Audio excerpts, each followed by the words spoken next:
your picture. Nana Okojiama, Nana Yasamibia, Nana Kasa, and what did anyone have added to the children? A little bus one out of comment about what the animals said. Nothing to you. Okojiama, Nana Yasamibia, Sampa, Unyamba, Okojiama, and so said titles in India. Okay, and into a Yana Nanibio. Okojiama, Yasamibia, or Toshimi. All right. Remember, Papa, Waka was Sampa, and that's for the question. I said, Sanaya Samibia, which are fine. Now, what was the answer? Africa, or the pressure is gone. All of the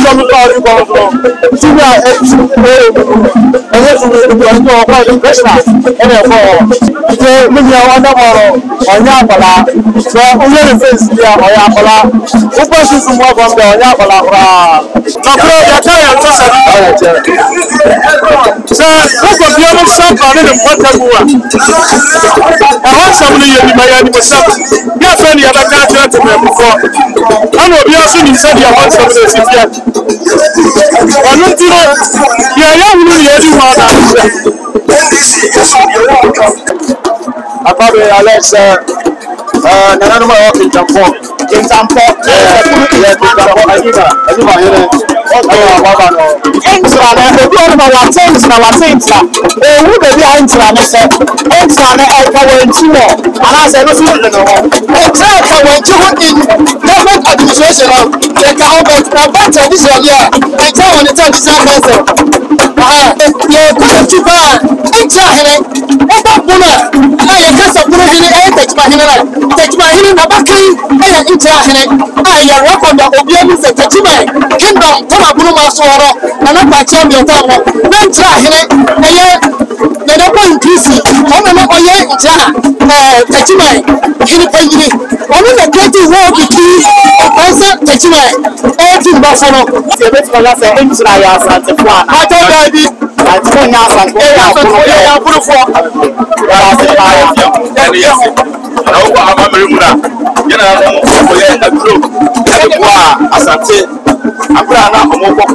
wayɛ bi ama wɔn nkyimai etina kyerɛ sɛ ɔbɛtena akonnwa so nneɛma papa a wayɛ ama wɔn nkyimai no ɔbɛ n'adi na John kyerɛ sɛ wɔn akyi ɛbɔ n'abɔbɔ na ɔmo ɛtan n'akyi na n'ahoni a wɔredie sɛ pan no etimi kɔ yie na ɛsɛ ɔkɔ dwa yi na ɔretusia maako enum a yɛde ne si akonnwa so wata ne wɔde ɛde akyerɛ wɔn nkyimai wɔn man ɛde Ghana man na yɛhunu sɛ yɛwɔ ɔhene bi wɔ wɔn nkyi a ɔbɔ adwuma yɛwɔ ɔhene bi wɔ wɔn nkyi a wɔfa asomdue ɔkora ne man yie na ɔkoro nka kɔkɔ ɛyɛ saa na ɛboa paa ɛma ɔman no bɛtu nkwa wohyɛ ahemfo a aba ha aman na wobɔ bebree ɛma aba no wei ɛkyerɛ ayɔnkofa a ɛda wɔn nkyiman ɛne aman no ɛnkayɛ no nyinaa ɛntɛm na wobi dwumadie bi sɛ na wɔn original house of tea president n'ankasa wɔsagye fo dɔkta agyinabɔ ɔgbaba mpeda asa ba abɛka wɔn afa na kyerɛ sɛ wɔahyehyɛ no a wodi no ɛnyɛ nsusuaso papa bi wɔ hɔ ɛno nti ɛnɛ dwumadie a yɛredie ɛyɛ fɛ ɛhyɛ nkuran adeɛ baako a ma ho so no sɛ ɔwɔ amammerɛ di obi wɔ hɔ no a oni na amammerɛ kyerɛ wɔte wɔn nkyi kurom a bebree ɛsɛ ɛka sɛ ɔnkyerɛ wɔn nkyi amammerɛ koraa na wɔnwu eti nnɛ dwumadie a yɛredie ama nipa bebree ɛhu na ɔmamammerɛ a wɔn wɔn nkyi a obi wɔ hɔ a maa no sɛ ɛde ne si akonnwa so ɔwu n'anim kura kɔ ɔsɛ da nanso so nnɛ wɔnyɛ akonnwa a wɔwuru maa hene sɛdeɛ wɔsi n'akonnwa mu ɛde n'atena akonnwa esi ne nkyɛn ɛyɛ sɛ nnɛ dwumadie no ɛyɛ kama paa obi ka sɛ twamfoni a ne atmosphere sɛ wohwɛ participation nipadɔm a ɛgu ha bambɔ ɛne weather wobɛka sɛ akɔsɛ a weather no deɛ ɛbɛka sɛ nyankopɔn de weather no akyerɛ ɛnyɛ obiara na yɛ dwumadie sɛ yɛ a nyankopɔn te wiem ka no nanso deɛ nyankopɔn wate wiem aba dwumadie no ayɛ fɛfɛɛfɛ praise a ɛbɔ yi a ɛwɔ asekyerɛ a ɛkyerɛ sɛ obi wɔ sɛ odi dwumadie sɛ nso bɛtɔ saa aba dwumadie no asɛ nanso so ɔdɛɛfoɔ deɛ awia abɔ a ate wiem ama dwumadie no ɛrekɔ so yɛsɛ bambɔ ho nsɛm so a yɛwɔ nananom apolisifoɔ a wɔbɔ ban ɛna afei sɛ wɔ polisifoɔ ankasa yɛwɔ asogyafoɔ wɔ mu yɛwɔ national security foɔ wɔ mu obi a ɛwɔ mu bi ɔmo sɛ bambɔ ho nsɛm wɔbɛtumi akɔ nkan ɛna wohwɛ dɔm a ɛwɔ dwumuni baage ɛsɛ a ɛnyɛ asɛm ketewa wei ɛkyerɛ sɛ wɔn nkyiman de ɔmo hene wɔn nkyiman de ɔmo hene akyi ɔmo wɔ gyidie wɔ ɔmo hene no ɔmo nim sɛ hene no de ɔmo man no bɛkɔ anim no eti wɔ abrɛbrɛ paa na ewura mu paa na obi n'akyi ne n'anim bɛ no paa na nyɛ asɛm ketewa wei kyerɛ sɛ sɛ wɔyɛ ɔhene na wodɔ wo man na wode wo man si wo so na wode wo man wawawa wo manfoɔ no nso de wo wawawa wo ɛma wo man no ti bɛ wo ti wura ni bɛ hɔ ana ɛnyɛ ne wa ma ɔra yɛ papa bɛ na mene no mɔkɔ no bi ama de hwɛ nana dɔma yɛ ne president of the original house of chief waba sɛ nana kɔ baabi a yɛ na ɔkae yɛ nneɛma bi a ɛyɛ adɔyɛ ma sika monya nneɛma bi sɛ na yɛmfa kɔno bi ɛnto so ɛnɛ wɔ expectation from nana dɔma yɛ as the president of house of chief secretary as usual who sɛ yɛ nana dɔma yɛ ne deɛ ɛfɛ ne so man baabi ɔbɛbɔ bi a ɔpɛ sɛ yɛte ne nka na mewɔ gyidie ɛwɔ awɛsɛdu wɔ nana mu baabi ɔbɔ bi a yɛte ne nka ne ho sɛ tenagye baabi a mewɔ gyidie sɛ ɛnnɛ wɔ nkyima nso bɛte nana nka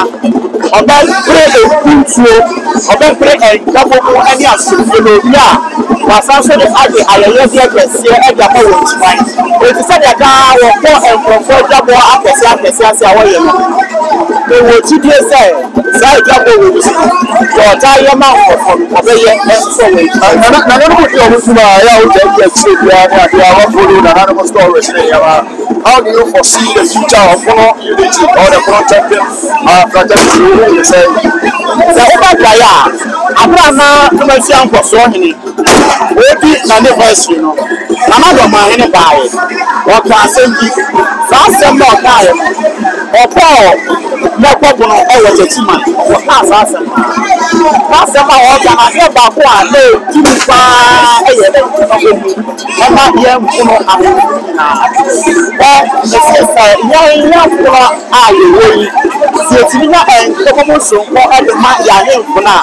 Ono be kona yiba we wa ha yi ba yi pa mu ye yi to nse ye gira ke o ko nse ya kono fo ye ta ya kono ka sa akono bi ani ye bi ye sia kono amambra na da gwa ye nka etu so ye na nanoma osaje fo sia ba doctor juma gba bi o mani uko mu fi kesie mu a o ko ye o atuma o mu ye bi bia sa akono fo eti ye empire ye ko ni se tina na ta si ye ma di fienu ma ba se sample no se wo ti de wa no se mu se fienu no echi no ye da ba da se na ala se fienu no di si wa se ye ma ni fienu no ba se sample no e ya mpa se sa ko no fienu wa se sa e fa se ye sample no na enya do ma ho a ente pila ye sample no mo so we do ma no ye sample the chima ka ho do ma ka ho and after so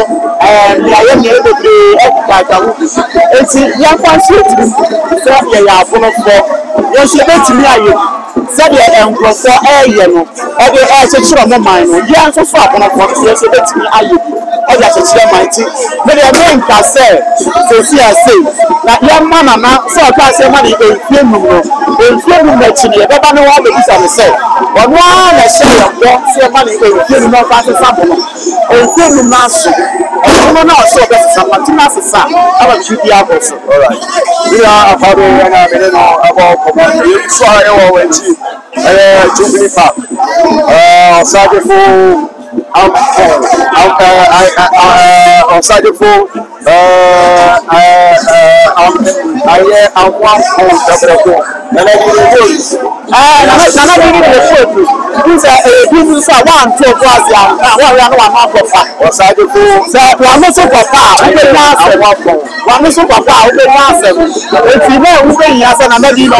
Osaje for ampem anya amwako tabrabeko otoso enyensa enfante for beta se ibasa aha yo nana de oye be ma tenchen gramo ne wo efe oye kukodufo utie ne nsama oka oye obi ofasundie na mo awo ye siesie ewo wanchi na nsama wo ka nyina ya asundie ya se drone da na komaso obese oteja wanchi mai ekonomi enti ya de ya sro wanchi mai so na say won ye gide wona na one time na echi na minim say obo betimi so obo time na echi a egeku nana betimi apeja wanchi ba se obia time na echi a nana betimi apeja wanchi ba mi ya fa be ena be no ebo ekomo na osofu bi awo be che awo ha awo no so one of the experience journalist awo for my channel about na no mo any of sawo so bia o ka we bi ba everything yeah so ya etie o ha mo so sare se ma ni no mo pa ba ma be no so pa je go na bi du and the first September no we chi o ba ka na fa ko ya ko so era so pa na wa e ba ha di ko so ya akono fo asa ase wani du o hele santam we ya wani musab anya fe ana obi be chire mo adi a chire wo de ko so bia no wa wani tia sense demand no e dan so aye so speculations are ready Kenya here na the future ke beti Kenya so na was madi now so no dey na aya bia aya mo ko aya kama oya you for kese na ni wo ni mo jam aba be tie mo e wo ni madi ya say obi ti say was adi for tia dia yo ba ka di mabadua but to be elu o ye kuno mantam ahi ko be jano etitire ni na wo no aso na ya do mamai ewura wo be tie mo ha ono ti yimfo ni amanyofo bebre na aba be tie mo ha etituma die ne die also in terms of security, in terms of organization, their protocols, because of crowd and nipa no control no ɛyɛ asɛm kakra but ne nyinaa no ɛyɛ as a result of nipa no aba ama approach ɛno ti na ma ebi ama protocol officers no nneɛma ɛyɛ agye ɔmo nsɛm nti wobi sɛ bia waka sɛ ɛyɛ ɔkadi bi a ɛkama ɔlaakyefo sabere a mene mo ɛkasa yi wobi sɛ ɛdɔm ɛnso atoa ɛba na ahwɛ so final ɔhene ko a ɔde ne dɔm na afei na wɔma dura no ebetuma yɛ nananom a ɛfiri sampa anaa de ɛte saa na ma yɛma yɛ hɔ na yɛmpa consultation sɛdeɛ ɛbɛyɛ a yɛbɛtumi ama yɛtefoɔ ɛyɛ the right report. Yes, yes, I can see the people of Sampa Republic. Yes, yes, the Republic of Sampa. Yes,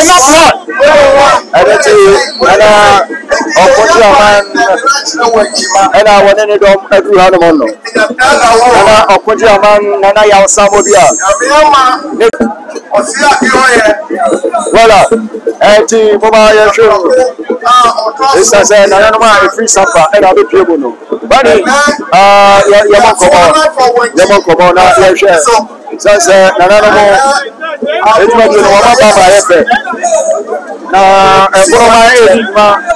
don't jump in big mother, Sampa, and another more free Sampa, and I'll be another more free Sampa.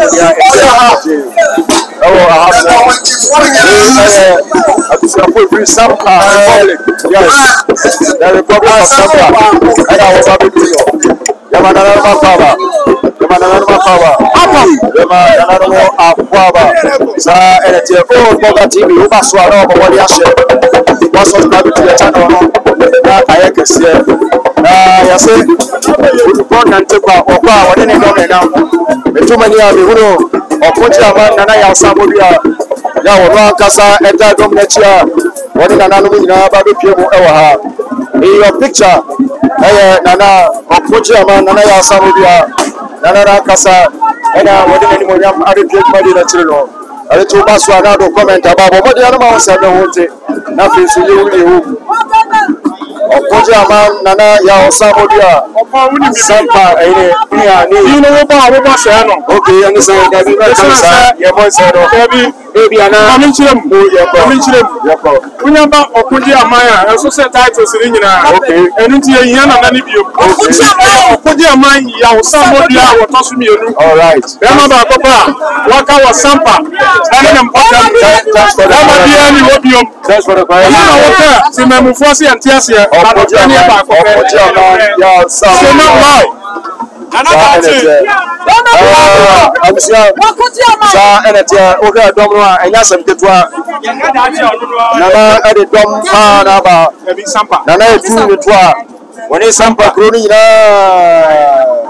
na womo aba ena modo ya wode edono oti ubia de ne no da be type be na ti e be ya ma yefe ya so be so awa na mashia we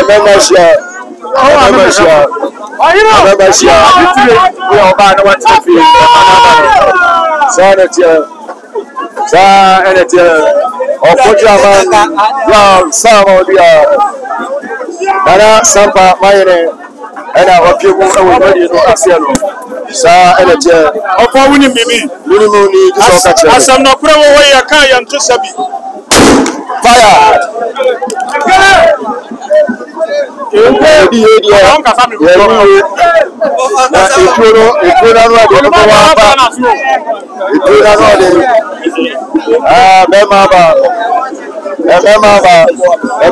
when you put it up, you put it to the memo. Now, remember, so that people, it's oh, for God.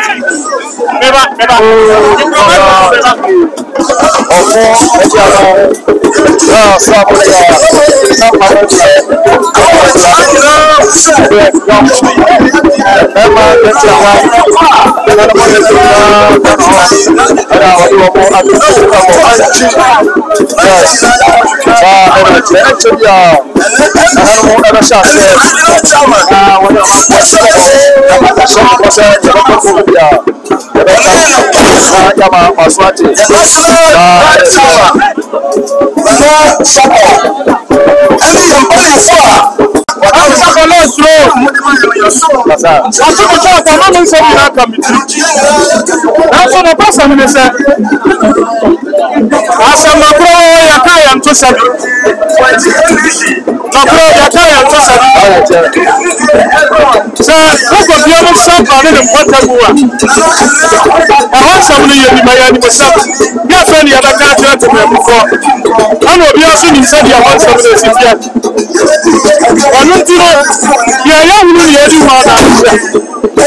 As far as we are concerned,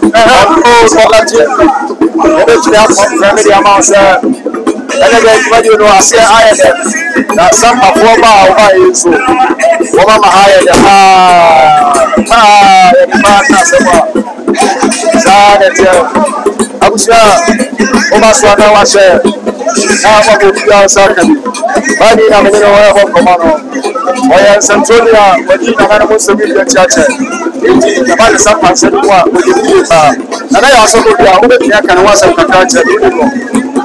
answer no member how my meet you go meet in town one years here can't be men say you take distance but see how yes you I am water ya sanjuro for ya no and ya wa ni ba no go be e no no dey be be now so how much you say now work out if you say ya oh ya say you e no buru ni ko na pasa ba free fantra free o bi ma juma ma ye o ba hai o wa ha ko ya be kan fo ben saba nim ne bebre so dia ya tia kira sa anya fe ni ade na su akonwa so wotena akonwa so be mfie nkoro edumu ni ya koi ana wote sampa mai akonwa kasia so sa sampa mai here opodi asie nyina no the support baba out baba kase wei obenti ana sasa yabana mai here ana yabana mai here no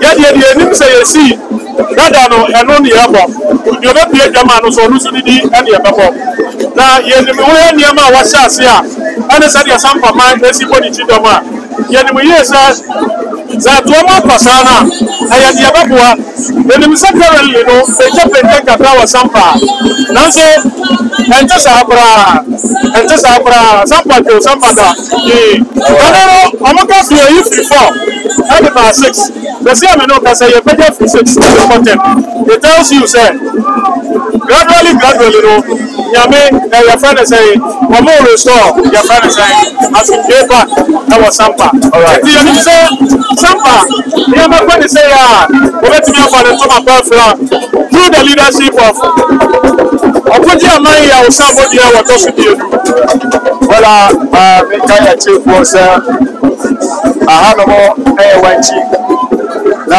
wanchi na yewono eti sa ene tia pani na mene no kwa komono ma mene ya pabu ya sa antwaso na yewo me se we na nanomo edima ya we ko wanchi na watu usafe na nanomo ye fa wale wa kutima awo na nanomo ye fuba ya mo eti ya aso oda tv ya na nanomo fe se ya ko bali na no ana yewa sa to pepe ene tia so energy we go say ba usa ba che kuma bi gwetu na bi so betumi atodia emre ene krabia na betre ma bi ready say bi ya ba o ara ti na so ba so ya wala ba na ye ko ka se na atu wa ti sai na to so e ko betumi ato papa na e ko Reliable. Okay. 2 Brahma. Okay. All right. Sure. And I'm your Papa. The way I'm free somehow. And I do a shovel. Some way to come up a couch. Okay, Papa. Somehow go. Also, I didn't do I said, and I have found your pizza fine. Now, what of years? Or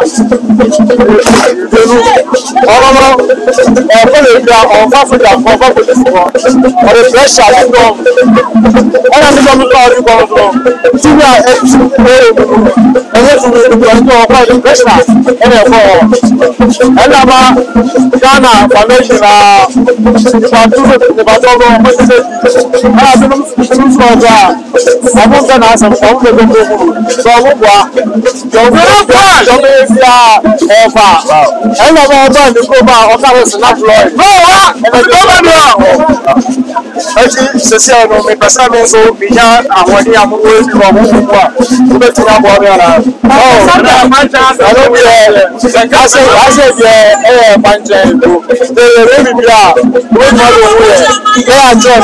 so as a video, no, you can say the summer of one sorry, I don't think for me, yes, some way we are in time. Yes, and if I know you are in your work, there was a good so, maybe I want to borrow on Yapala.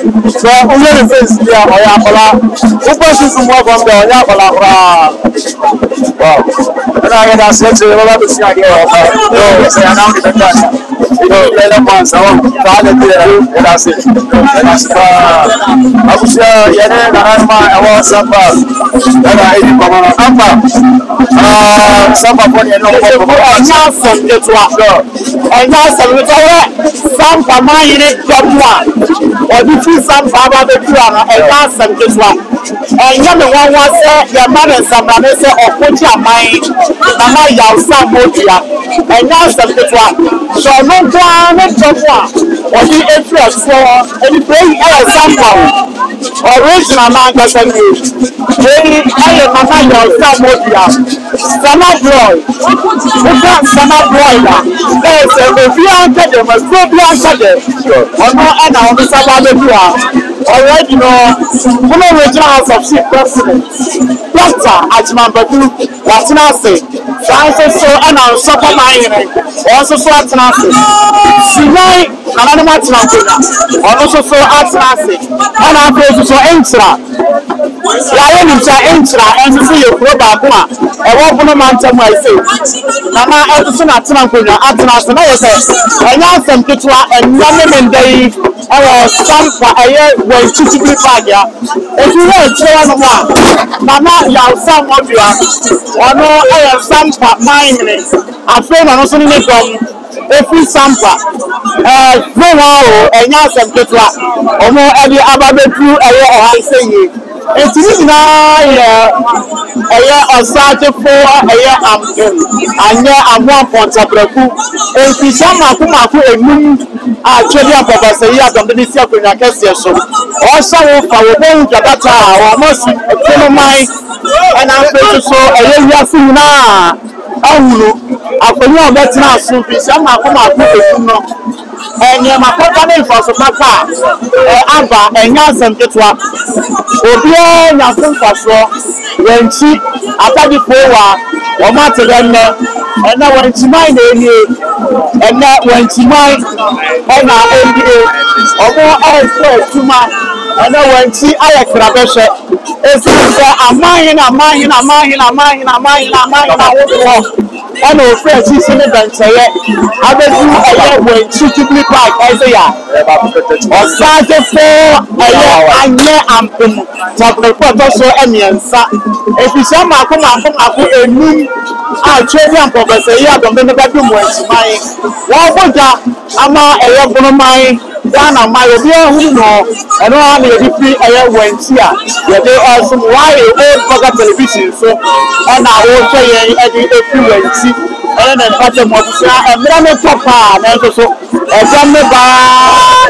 Some told my name, so Ẹgbẹ́ bá Yàda sọ. bí a dà sọ ẹnu fi èkúrẹ́ bá kún à. Yàda sọ. Bí a dà sọ. Ó ṣe ilé ìwé ọmọ mi fẹ́ mi ti lè yẹ bí a dà sọ. Bí a dà sọ. Ìtì a dà sọ. Mo tu ọ̀hún sí sáńtà. Ẹ̀nà ẹbí nana yà ọ̀sá bọ́ọ̀dù ẹ̀ ti. Ẹni ní kí sáńtà ẹ̀ka bá lè jọ. Ẹ̀yà àsàn ẹ̀jọ̀ bìíyà. Sẹ́wọ́n sọ yẹn ọ̀rọ̀ àbùsẹ̀ gbọ́dọ̀ àtìbíà. Ọ̀kẹ́jì àmáyé nana yà ọ̀sá bọ́ọ̀dù ní ndọ́mú àlọ́ bí ọmọ efi sáńtà. Abábẹ́jú àná ẹ̀yà àsàn ẹ̀fọ́. Ẹ̀yà àsàn ẹ̀fọ́ bìíyà. Èyí ọ̀yọ̀ sáńtà fọ́nkọ́ ni o. Na ó ń sọ ọ̀yẹ́ ọmọ ọmọ kan ẹ̀yà àsàn ẹ̀fọ́. Sáńtà àdéṣe ọ̀nà ọmọ ẹni ẹ̀yẹ òwúrọ̀. Ọ̀kẹ́jì àmáyé nana yà ọ̀sá bọ́ọ̀dù ẹba abẹ́jú ọ̀yẹ́ ẹgbẹ̀ntì tìbí pa àjà ìṣe.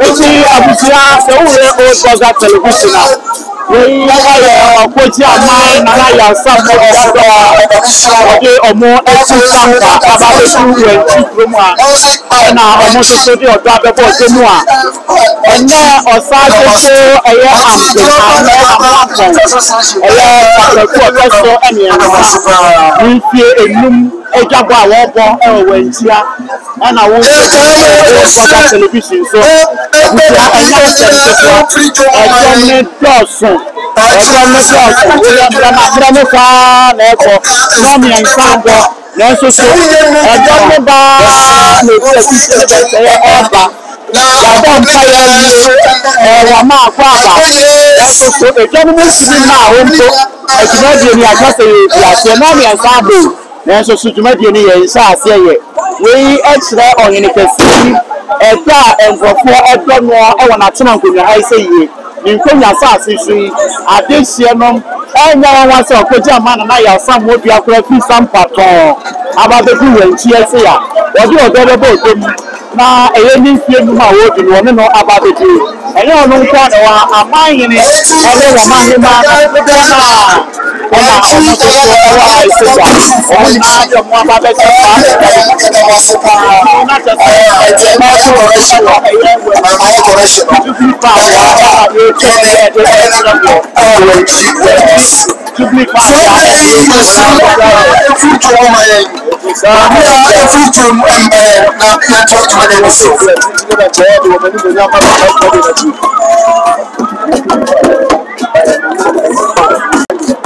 Afabe Alex nana numu awo kintanfo Ayuba yẹrẹ ọwọ ababa nọ nana Ayuba hene ọwọ kúrúsì kintanfo ọmọ soso ẹni tọm aba ẹna mọtò sinmi ní máa ká wọn ẹna mọ soso ababẹ kama ẹyẹ ọsájẹfọ anthem ayẹ àmọ àpọntàpọlọpọ na ẹnẹ soso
Assemblyman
It's from 2020 to Channel, there's the 14 kilometers ahead. But the whole by your head, I did the dinner, or snap of every hour, or documents on the whole, your Subi Division Council. Currently, Nana President of Subi Division Council. Or currently Traditional Council. Again, I think I did someone so we're more extra. You can say extra. Again, I will be our to go to the extra. Extra, you can't try. Say, you're going to buy extra. I can't support any take my hearing about extra. I work on the obedience of the kingdom. Come up, Blue Masoro, and I'm my champion. Extra, I don't want to see. I'm not a Tachimai, Hinipangini, one of the creative war between Pansa Tachimai, everything Buffalo, Sandana, they can have some way follow. Don't listen on what the creative are. It is only 800. Come on, so this is your first year for the fourth year. You too. That's why I said part of that part to our people. For we have traditional water and a law. We are also here by year and a law. The cast are a person, a couple of hours, they are from. And clear him up, but that's all I have been able to school. Thank you to be able to know. He can't quite enough. It's not a sort of to be out. But once I think maybe I can. This house into I'm going to my bar at the main track. And Jahane, and this one, and Jahane, and then Jahane, and Mark, and all of you. My wife, the best for us, and the one. I told you, I told you,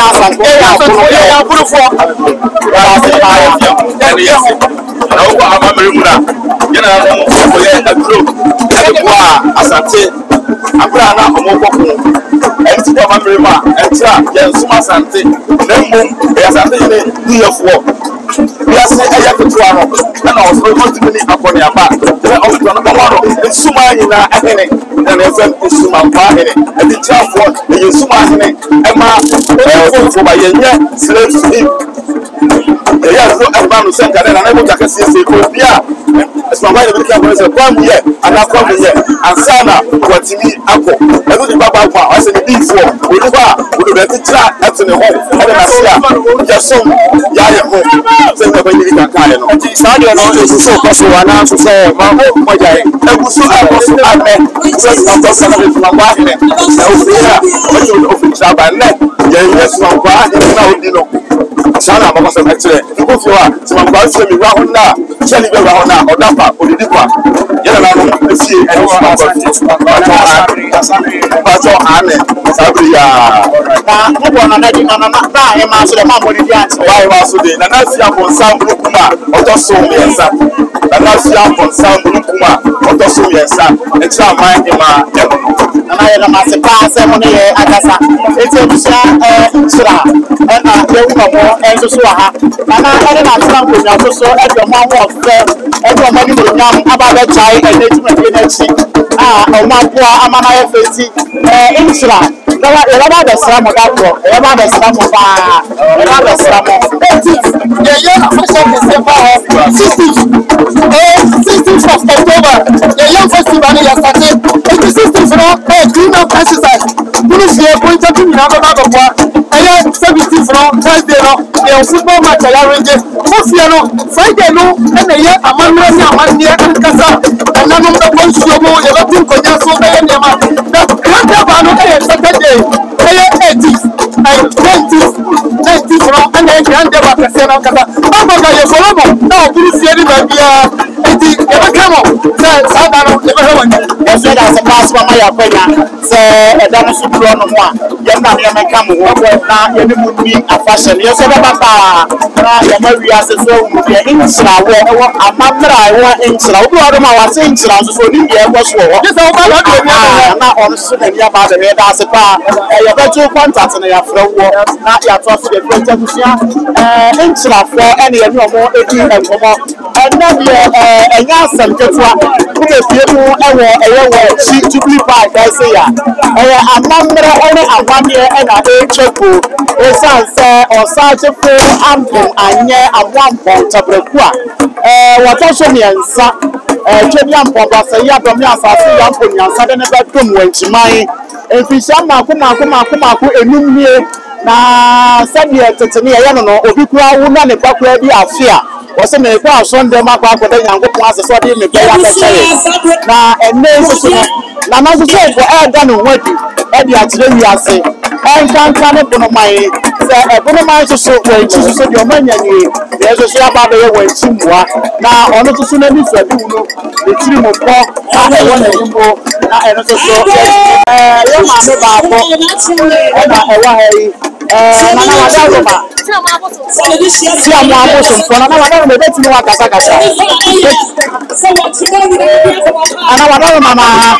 Nana Pato, you are the boy. Your friend, I see Nana Bonfuba. I see Nana Bonfuba. Nana Wayo Papa.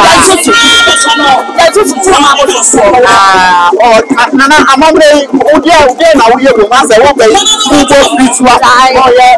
Yeah, young before I would never have I mean, you're great. To be a Bonfuba. Make the let me hear it from up. And it's a voice I know. And it's a